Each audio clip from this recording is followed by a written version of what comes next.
In the movie The Secret, I quoted Dr. Wernher von Braun, who is considered by many as the father of the space program. He said, the natural laws of this universe are so precise that we don't have any difficulty building a spaceship, sending people to the moon, and we can time the landing with the precision of a fraction of a second. He also said these laws must have been set by someone. And you know, it's strange. It's not that long ago when science and religion were really considered antagonistic. That's not so today. It's looked at it now, one studying the cause and the other studying the effect. And von Braun said, after studying the spectacular mysteries of the cosmos for many years, he had arrived at the firm conviction that there is a God. I see the laws as God's modus operandi. It's how everything happens. The Secret was based on the concept of the law of attraction. And because the movie went viral, it was all over the world, everyone everywhere was talking about the law of attraction. People writing books on it that don't really understand it, people speaking on it that many of them advertise their ignorance when they talk about it. I'm of the conclusion that attraction is not really understood in any depth by most people. Now, I've studied this every day for 50-some years. And I can assure you, attraction is a law, but it's a secondary law. The primary law is the law of vibration. The law of vibration is one of the basic laws of the universe. It decrees that everything moves, nothing rests. We literally live in an ocean of motion. Do you know that everything is an expression of the same thing? The leaves, the tree, the cement, the body, the clothes. It's all energy at a different rate of vibration. You see, your body is a molecular structure in a very high speed of vibration. Your brain is an electronic switching station. Your brain does not think, but you think with your brain. There's a difference. As you activate brain cells, you set up a vibration in your body. For me to just move my hand like that, I had to activate brain cells or my hand wouldn't have done it. If a person's had a stroke, where the blood just stops going to a section of the brain, those brain cells become dead. The movement in the body, in that part of the body that is controlled by those cells, stops. Vibration is something that must be understood if you're going to take control of your health. It must be understood if you're going to take control of your relationships. It must be understood if you want to become wealthy.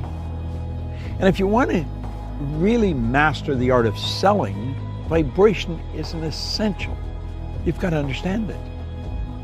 And yet almost all the sales training programs that are done worldwide have nothing about the law of vibration in them.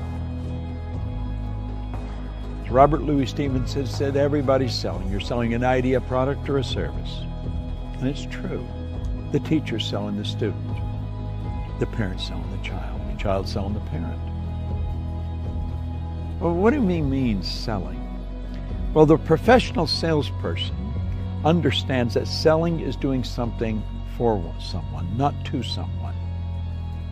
And the professional will sit down and they will get to know the prospect. They will find as much about the prospect as they can. They'll have permission to ask the prospect questions. They'll gather a lot of information and they find out where the prospect wants to go, what they want to accomplish. They mentally get on the prospect's frequency and help the prospect go to where they want to go. My old mentor called that empathy-ego balance, where you're able to get into the other person's mind and see the world from where they see it. Get on their frequency, get in their vibration. The vibration you're in is going to dictate what you attract into your life. And if you're troubled, you're worried, you're going to attract a lot of bad energy. That's why the great sufferer in the Bible said, "Lo, the thing I fear has come to visit upon me." Well, fear is a very negative vibration. It's a very negative emotion. It's caused by doubt and worry, and doubt and worry is really caused by ignorance. That's why Solomon said, in all you're getting, get understanding. What do we want to understand? I think we want to understand the laws that govern our being, the laws that govern our universe. And then we want to understand how to get in harmony with the law. Everything you want will come to you when you get in harmony with it. Vibration is essential to understand, but only one person, maybe 10, has any grasp of it at all. If you ask a person how they feel, what they're really telling you is their conscious awareness of the vibration they're in. If a person says, I just don't feel very well, that person's probably in a very negative vibration. A person said, I feel wonderful, they're in a very good vibration. If you're in a really good vibration and you're with a person that's very negative, you will not feel comfortable in their presence. Feeling, conscious awareness, vibration. You don't feel comfortable in their energy and you want to get away from them. Now, if you were negative and they're negative, you're going to come together. Misery loves company. See, these old sayings are all based on laws. It's hard to believe that two miserable people would be comfortable together, but if you understand they're both on the same frequency, they're both listening to the same music. You'll often hear a person that went for a walk in the woods. They said it was so pleasant. Why? The vibration of nature is perfect. That's why a walk in the woods leaves you feeling so good.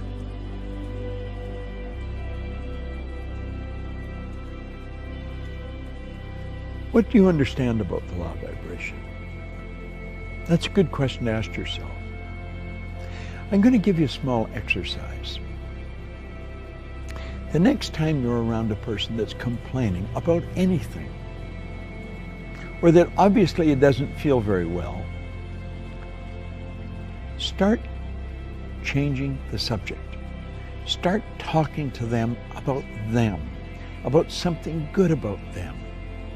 Compliment them, but make it a sincere, merited compliment, not false praise. No flattery. Pick out something good that they do and slowly turn the subject around to that. Let them know how much you admire how well they do it. And you know something? Like that, their energy will change. You have caused them to change their vibration. Now, the beautiful truth about this, when you do it, you'll learn how to do it to yourself when you're not feeling very good. That's the beautiful truth. We are in control of how we feel. I was reading something by Viktor Frankl, the author of Man's Search for Meaning, a Viennese psychiatrist, spent the war years in a concentration camp. He said, in every situation, there is a space between the situation and how you respond to it. And in that space, you can decide how you're going to respond. Now, that space may only be a millisecond, but in that space, you can decide, are you going to react or are you going to respond? Think of it. In every situation, between the situation and your response, there is a space. And in that space, you can decide how you're going to respond. Vibration is something that I love studying. When you're in a restaurant or in a store or any place where the energy is really good, you feel very comfortable. It's the vibration in the place. You've gone into a restaurant and sat down, and before you ordered anything, all of a sudden you don't want to eat there. Why? It's the energy, it's the vibration of that place. You should get up and leave. Go where you feel comfortable. Do what makes you feel good. That's why people that are doing what they love never have to work again. They spend their whole life in a wonderful vibration. The person who truly understands how to pray puts himself in a wonderful vibration. I want to suggest you study it and understand this. you will attract to you whatever you're in harmonious vibration with. You are in control of the vibration you're in.